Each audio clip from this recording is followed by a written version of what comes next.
You know, Jeff, one of the things that we've been focused on, we're talking about multi-domain, end-to-end architectures, but I think we need to really help our audience understand, what does end-to-end mean? What are we talking about when we say end-to-end multi-domain? Sure. So first of all, let's mention some of our domains, right? We've got cloud, Yep. data center, enterprise networks or campus.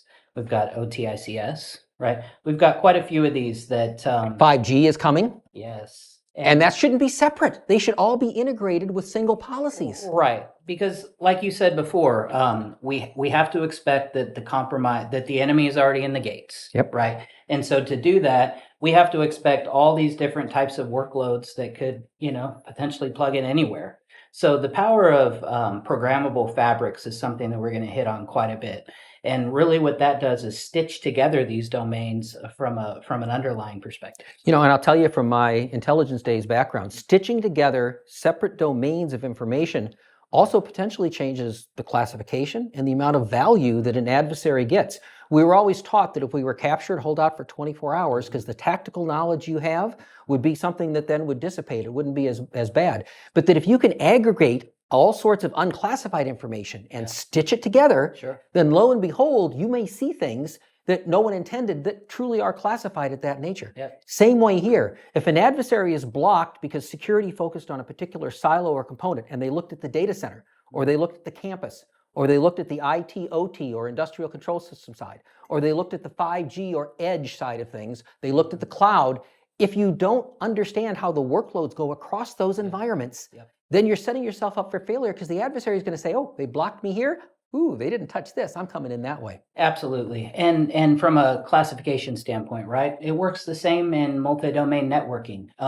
Again, what if we could see things like, obviously, the user and domain attributes, but things like, policing admission from a, CMDB perspective, or what if we could police that based on, posturing and profiling, on the entrance to the network, we can start to apply the classification levels or security group tags, and then control via overlay technology where those can actually talk to, and that's powerful. It's incredibly powerful. All right, well, now we're going to be talking about, we're going to start with a baselining of the new architecture that we're discussing, one that's highly programmable and one that scales us into the future. Very cool, pretty exciting. Yeah. So I guess, do you want to start? Previously we looked at what an old 3-tier architecture looked like, right? So in the new architecture, we're going to be discussing SD access, right? Yeah, with software-defined access, it gives us a lot of really cool features and benefits when we're looking at some of the shortcomings that we just saw in the previous diagram. And this thing's going to start with SDA border. So we're going to start with a border node. That's a little different than a core node, huh? It is. It is. So in SDA, there's some basic functionality, and this is the same across the board from a fabric perspective, but a fabric wants to know a couple of things. Number one, it wants to be aware of everything that's connected within it, right, from a device perspective, but also from a location perspective. And then number two, to determine that location, we have a control side, which is sometimes we have an SDA control that sits off over here. And you're talking control plane node. Exactly right, yep. So the control plane is more about sending users and devices to where they need to go? Yeah, so the control plane is really how we maintain locational awareness of where the device lives. And the border is really saying, okay, so the device is sitting behind, we'll call it like a loopback, right? We'll discuss it in a minute, but the device sits behind here. The border says, oh, okay, but from a routing perspective, go this way, right? So how that looks is similar to this. Now, in software-defined access perspective, this is called an edge, so bear with us, but this is a SDA edge. So I still like to use edge and access interchangeably. I know it's the wrong thing to do from a marketing standpoint, but Yeah. 20 years of saying access layer is pretty hard to break that habit. Absolutely. No, I agree. And so, yeah, we consider this an access layer switch, but from a plumbing standpoint, you're going to see plumbing look a lot like this, right? There we go. So it's your basic plumbing, and these are interconnected physically, like our legacy networks, right? So an SDA border, the border also handles our out traffic, or you might call it a layer 3 out, and that means that your default route in and out of the fabric goes through the border. So let's, while we're here, we'll just take a host as an example, basic host onboarding, right? So we'll call this host 1. And we had the green VLAN in the previous diagram. So We now sure we've did. got a We sure green did. host here. Yep. So host 1, when it connects, there's a lot that goes into it, right? We want to police it on admission, right? We might do some authorization, some profiling, et cetera. But from a fabric perspective, we want to know, okay, host 1 in the green VLAN, like you pointed out, wants to talk to host 2.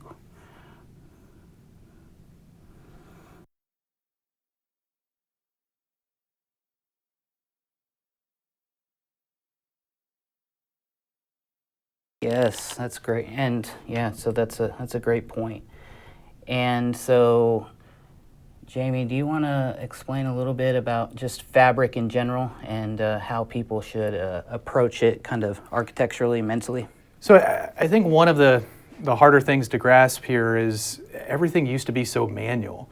So the previous diagram, you went to add something. A lot of times your scale was based on how many distribution blocks or how many VLANs you technically need. When we're building this fabric, it starts with an underlay. And the underlay is really a layer where the physical infrastructure itself is building forwarding paths. And in this example, you can see very clearly there's multiple forwarding paths. They are always forwarding in both directions, right? Yep. And then from there, we're going to talk about the overlay side of this, which is really being able to provide an application service or a network service over the top of that physical infrastructure. No, that's a great point. So actually, to your point, we'll go ahead and just fabric, right? Because situationally, this whole fabric is aware, everything within is aware of each other, and then the border controls like the border of the fabric. So from a management standpoint, this would generally be managed by a Cisco DNA center. That's right. And so that controller would sit somewhere out there. We don't have a data center yet, but we can put it above this fabric just to make sure you understand that it's right involved and right engaged there. The other thing we didn't draw, which is still a part of this, is wireless as well, right? This is not just a wired thing. This is extensible that allows us to do very similar things for the wireless users as the wired users, which a lot of organizations, we didn't show that in the traditional either. A lot of organizations, it's completely separate networks. They manage it separately. Sometimes it's even different teams. Yep. This is really changing the paradigm of how you build and then maintain the network, right? It is. That's the beauty of DNA Center, as we've described a little bit already. DNA Center, even apart from the fabric, can establish really immediate visibility into all your assets, basics of what flows are going across it, et cetera. So really continuous situational awareness of the whole fabric. And one thing that I wanted to talk about here is we talked quite a bit about VLANs. So that is one of the paradigm shifts. So we've got this always forwarding underlay. We start to build what we call an overlay, and the overlay will start with macro segmentation. So macro segmentation is just like your virtual routing forwarding that we showed in the previous picture, but those macro segments could represent different lines of business or departments. It could also represent completely different entities if it's shared space. The goal with macro segmentation is to isolate some of the broader use cases. As the security guy in the room, one of the things I like to say is macro segments really represent any time we want to limit communication between multiple entities. And the same way that we had a fusion device in the traditional architecture, we're probably going to want to show the fusion device outside the border that can help allow both two things. One, communication between those different macro segments. And two, my favorite thing was actually providing some level of security service inspection, meaning I can add things like intrusion prevention or data loss prevention or anomaly detection right inside that Fusion device. And my example, Fusion Firewall. Yep, yep. Now on the micro segment side, that's going to be done via scalable groups. I also like to still call them security groups because that's how we've been talking about them for 15 years or so. And those security groups provide us the ability to provide and enforce policy not based on those network VLANs or segments, Right. which is one of the most critical points. Before, I had VLANs based on physical locations throughout my building, building 100, building 200. Sure. And this, it's all based on the policy, the role, the device, the user rights.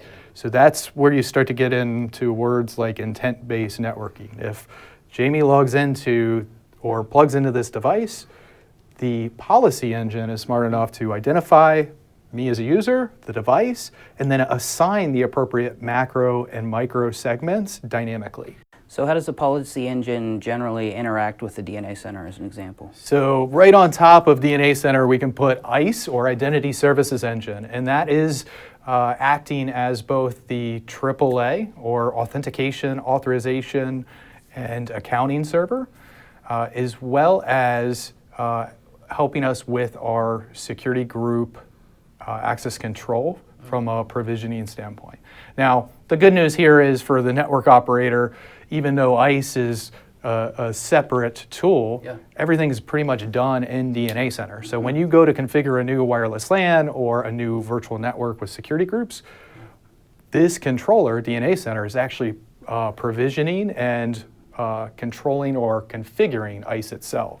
Okay. And not a lot of extra work to be done there. Is it just API and PX Grid basically between the two? APIs, PX Grid, there's little communication during the deployment where you've got SSH, but that process is like a 2-minute integration. These are when we think about like integrated architecture, those things were made to work with one another. Absolutely, absolutely. So you mentioned the Fusion device. So basically out of our border, we would have, like I mentioned before, you called it layer 3 outs, right? And they would connect to the Fusion device? Yeah, so the Fusion device's purpose is those macro segments. So let's just take a super simple example. I have a virtual network for human resources, a virtual network for accounting. Yep. Those two could never communicate. So there's two separate virtual networks. And that's that benefit of having isolation between the data plane and control plane. Sure. In order for them to communicate, I got to go up and be inspected before I can actually allow the traffic through. Sure. Much like a service chain type of thing? Exactly like a service chain. Yeah. No, and I love the idea of an underlay and overlay data control. I almost think of it like two plates, you know, and they kind of rotate independently of each other. That's the beauty of it, right? You can have a lot of underlying infrastructure, maybe node buildings, et cetera, that exist under this, but from an overlay perspective, these peer directly with each other logically. And that's the beauty of it. You can extend it out anywhere. Yeah, and that's the other word that people love to say is horizontal scale. So you add another switch here, there's LAN automation. So even being able to automate the underlay itself happens dynamically based on DNA. And then all of the overlay and configuration from a macro segmentation standpoint is all programmed in the controller. So you're saying that if we were to add another edge right here, and we would build that, I'm assuming, in the DNA Center. Right? That's right. And once we add that, what does LAN automation do for us? So LAN automation is actually going to allow us to do automation for the actual base configuration of the underlay. So it can be as simple as giving some base configuration so you can get access and program it yourself, or it can be fully automated where no one ever actually has to touch the switch. It's all configured within the controller itself. And that's beautiful, even for things like, how we life cycle gear, RMA gear, et cetera. I mean, you can have somebody who has very little knowledge at all about how the device is, just tell them what port to plug into, right? Well, it can be as simple as you want to go from 2.5 gig to 10 gig gig, right? Yeah, the other one that's really kind of cool here is the extension of that fabric edge. So the other use case that comes up quite a bit is OT and IoT. And the OT environment, you're actually limited sometimes on how you can provide both connectivity and security here. So within that SDA edge, you can actually do an extended edge and bring in some of the OT resources. The same policy macro segments and a lot of times micro segments can be extended all the way out to that edge. So this is where, think about all of the news, all of the water treatment facilities getting owned or ransomware incidents involving OT ICS environments, being able to do segmentation that extends all the way out to the OT environment, super huge. Right. No, absolutely. And I think from a segmentation perspective, we'll be talking a little bit about encapsulation as well in the future, right?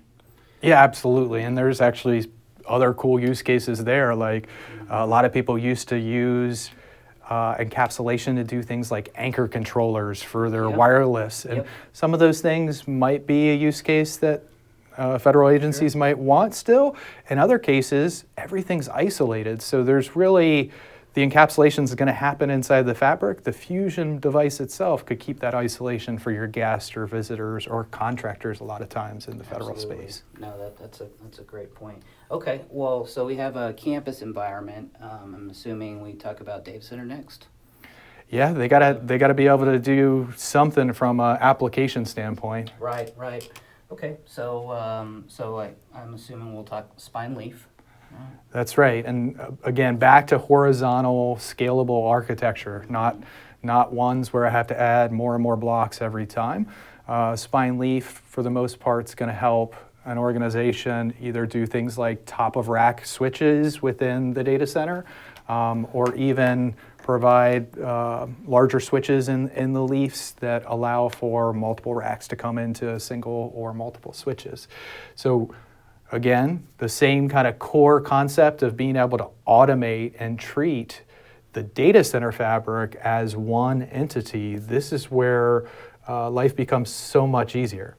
Before, if I had to sit there and add more capacity, bought 20 new servers, needed a new switch, it could take, 10, 15 meetings, meeting with different people on the network team, the data center team, the infrastructure team, the application team, and don't even get me started on licensing and provisioning of that, right? So with this, it is horizontal scale, treat the entire thing as one. Right. Now, some of the terminology is a little bit different here or technical, or is this working exactly the same in your mind too? Yeah, so it's a little bit different, right? So consider it when we were talking about our 3-tier architecture. This is a little bit different in that the high level of intelligence, workload-based intelligence, et cetera, actually resides at the leaf. So instead of having this, a layer 2 dumb access switch, here, for instance, in the old architecture, we have a leaf, and that's where a lot of our feature-rich subscriptions go. The spine, its job is really to provide an aggregation point. It used to be called CLOS, I believe, just kind of this triangle architecture, but an aggregation point so that if you're going from leaf 1 to leaf 2, it's 2 hops away, right? 1, 2. Same here, right? 1, 2, 1, 2. So that's how that works. Now you'll recall that how we talked about the SDA border. And the SDA border was kind of our default route, right? Our quad 0 in and out of our border. Border leaf is what handles it over here. L3 out, right? ACI. Exactly right. Yep, exactly right. You got it. And so that would also connect up outbound, right, up to your Fusion device. And obviously this might be a virtual pair or a virtual stack or whatever, but out here you also have that quad 0. Right, and so what did we talk about earlier, right? The fabric. And that fabric would look like this. But over in the data center, to your point earlier, Jamie, I mean, workloads are going to be a lot different, right, than what we see over here. Yeah, and one thing that's probably pretty clear, just like DNA Center happened for the campus fabric, over here we've got APIC, right? So we've got APIC that can actually become the controller for the data center fabric itself. Now, the first question you should be asking is, wait, this is two different points, right? Two different controllers. Policy, security might be difficult, but there's actually a native integration between ICE, our policy engine over here, and APIC, which shares information. So unlike the campus fabric, in the data center, we're going to call what we referred to as a scalable group or security group, we're going to call that endpoint group. Same exact concept. So this actual integration between the data center and the campus happens in the control plane so that we can share all of those mappings. And essentially allows us to extend or create policies that are end-to-end. So it doesn't have to be, one-sided. Right. And, in the data center, we might see this as like a big compute stack or a chassis, or, that has a bunch of virtualized clusters in it, or, it could be like a bare metal workload or whatever. For the purpose of this conversation, we'll just kind of do the same thing, right? We'll draw a server here. Workload 1. Yeah, work 1, and then I guess we'll do a green color as well. So now that's the thing that comes up the most. I talked a little bit about sharing microsegments. The other really cool thing here is when we're building the architecture this way, it gives us the ability to share macro segments too, right? absolutely. So now, even if I had my accounting macro segment, if green is accounting, I can actually isolate that, just like it was completely separate physical infrastructure. And that's a virtual network, right? Yep. Yeah, and to kind of map it back to what we had talked about earlier, the virtual network is akin to a VRF. So it just kind of helps you make the determination. Now, okay, so we've got servers that connect up, and then this is a single fabric, right? And the encapsulation, it's VXLAN, right? That's right. And so really, when we talk about encapsulation, the goal here is to be able to take the traditional protocols like TCP/IP and the frames that we would see in Ethernet and encapsulate it up so it can get from point A to point B. Just like your traditional tunnels that we would have over public internet too, right? Yep. And I guess we've got our data center, we've got our campus fabric over here. Those all make sense, and we've extended it down to our non-standard, our OTICS gear. We've got remote sites, and we've also got cloud instances, right? So I guess I'll just draw a little ugly cloud out here. Some sort of WAN transit, right? So we'll call it internet. And that's an area we haven't really talked about too much yet. With WAN and how things are happening, there's a big difference between the price for private circuits and public circuits, right? So that's one of the big push for modernization on the WAN side is being able to take advantage of cheap commercial internet and then still have security and isolation, right? So with this, we're going to have some routers that probably connect off the Fusion and then have a remote site. Is that how you were thinking here? Yeah, so we'll have a kind of a head-in router here. And we are trying to keep this a little bit more simplistic because you can get crazy with all sorts of redundancy too, but everything actually can be deployed redundant and the same way that it would be deployed from a logical standpoint as a singular device. That's actually another thing that I like is you add redundancy to that traditional architecture, things got even more complex. Can't even tell you how many times I've had to explain asymmetric NATing and asymmetric load balancing, which is not fun. Not fun at all. And that's the beauty of it, right? So how does this connect to here? So that's kind of the critical part with software-defined WAN. So when we're using software-defined WAN, we're using a controller architecture around vManage. So Cisco SD-WAN, and that SD-WAN actually allows us to create VPNs and extensions between the head end and some of those remote sites. So we've got vManage as our controller here, and then some form of private circuit. Now, one other thing that should be said is while it's a separate, for example, controller, same benefit. vManage can actually integrate directly with DNA Center. And this integration actually makes it a little bit more advanced as far as being able to give more capabilities without too many physical devices. Because this, if we have an SDA remote site, and we want to keep our fabrics consistent, this router right here can actually be our SDA border and control plane node that is integrated and cross-populated as far as policy is concerned between DNA and vManage. So in that case, right, it would be similar to what you just said. So we would, off the back of the router, we might have another SDA edge. Yeah, you can show just maybe a little cloud and represents the SDA fabric that's out there.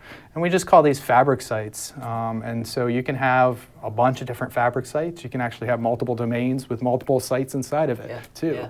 So it's really programmable and flexible so that it makes it easy to kind of extend the different capabilities.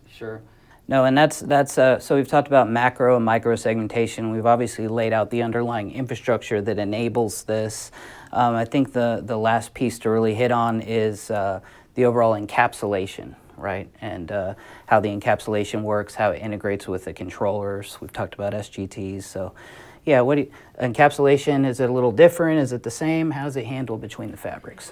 Yeah, I mean, I think one of the kind of critical parts here is the major macro segments, so the virtual network or VRF, can be carried anywhere. That's why we like to call it multi-domain. So we've got, if we have our multiple macro segments, it can be preserved going into the Fusion, down to the data center, out to the WAN, into the cloud, and same thing for micro. So encapsulation-wise, it does change hands a little bit from the different physical topology.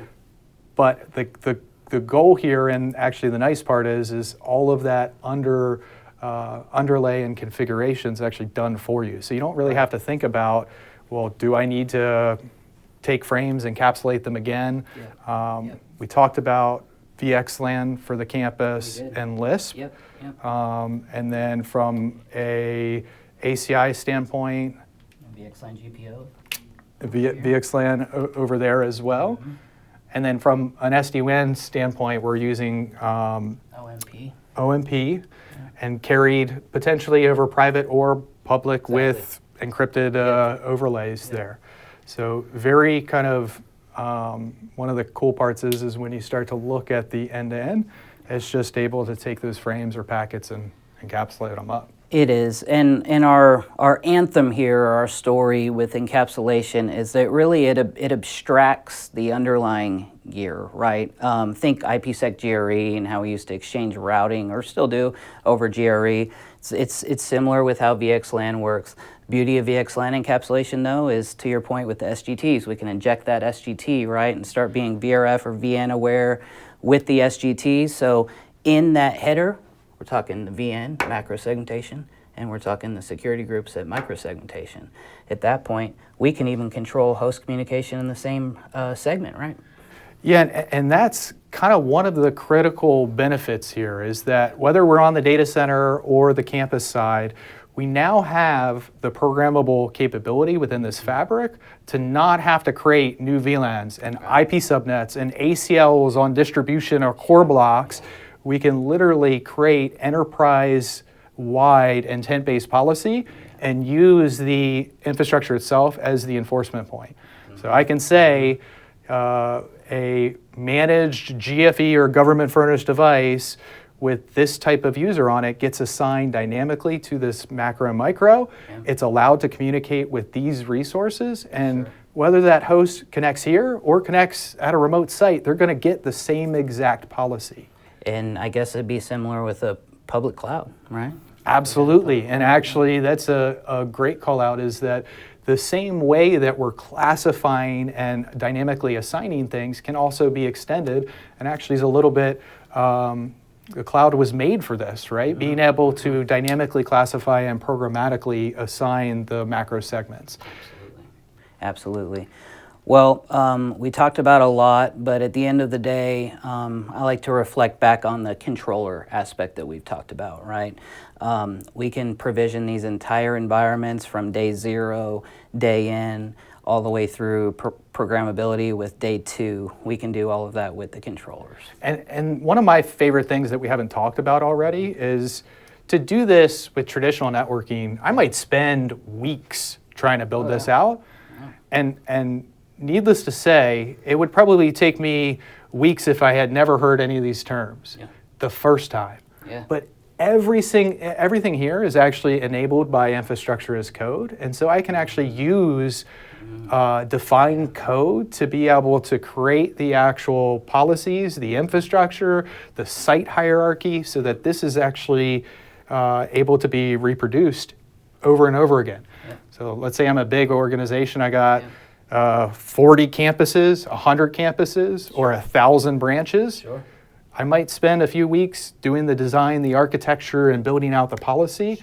Once I have that template, ready to go. It's really, really fast to actually be able to get it out there. And the beauty is, obviously, you can enable these controllers by way of, Python, Ansible scripting, et cetera. But if you're a junior engineer, if you're new to this technology, I mean, to your point, out of the box, you can build these hierarchies and you can start to develop these templates so that you can turn that key really quickly. So the last thing I did want to mention, another big benefit of this fabric is because I treat it as one for policy and automation and programmability, I also have software lifecycle management built in so that I can do things like upgrade or keep consistent baselines of software code. And to me, this is so huge when we talk about network modernization, especially in the federal government, because so many people are dealing with aging infrastructure or dealing with potential vulnerabilities that are popping up left and right, and they need a way to keep that consistency. Absolutely. No, that's a great point and a huge value add that's intrinsic. Well, thank you. Thank you. I hope this was helpful.